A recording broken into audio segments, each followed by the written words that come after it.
एक न एक दिन वो उसी प्रभु का नाम लिया जाता है। जो हमारे पहल मगल अटारी पैसा रुपया पैसा जमीन दौलत सब यही रह जाएगा। एक सिर्फ बांस की चचड़ी पर हम लोग वहां अपने कि राम हुए डॉक्टर कर कि राम हुए डॉक्टर कर नाम बादबाई कि पीले रे सुगनमा अबही। सबको पीना पड़ता है, ये राम नाम का अमृत सबको पीना पड़ता है। अभी आप क्या कर रहे हैं, पुण्य कर रहे हैं, दान कर रहे हैं, क्या कुछ भी गलती कर रहे हैं, हमारे प्रभु के चरण डायरी में सब लिखाता जा रहे हैं।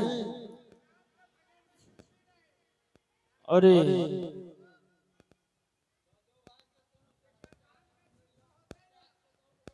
बड़े सुंदर से भावी कि पीले रे सुगनमा अवही। प्रेम से बोले हनुमान जी महाराज की कि पीले रे सुगनमा अवही रोग न सताई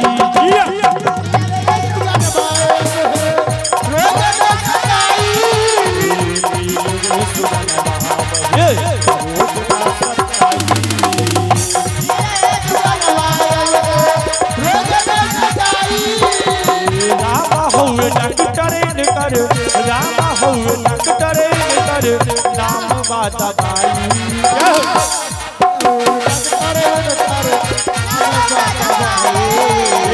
राम हुए डॉक्टर कर नाम बादबाई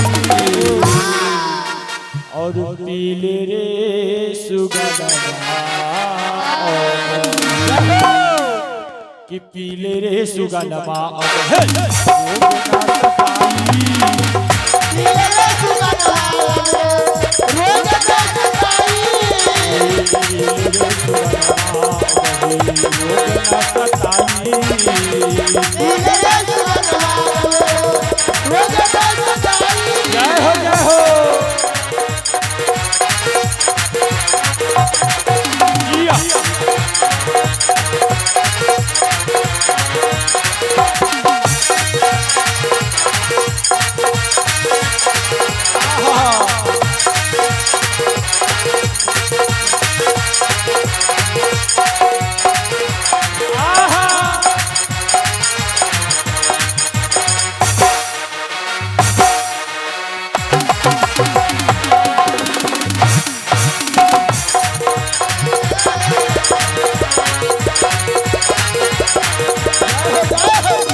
हनुमान जी सारा अपना व्यर्थ वही पे कर दिए, प्रभु के शरण में ही कर दिए।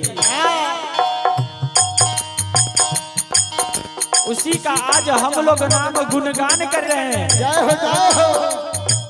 बड़े सुंदर से भाव में कहते हैं नामावा के हनुमान पियले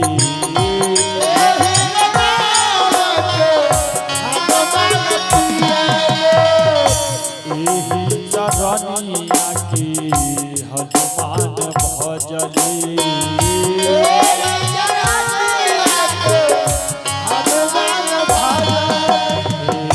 बानर भजले उतर राम नाम भजले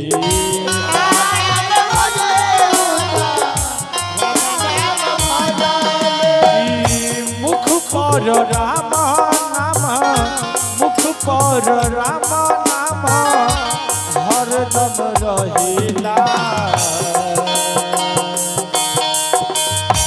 प्रेम से बोले हनुमान जी महाराज जी की पीले रे सुगनमा अबही कि पीले रे सुगनमा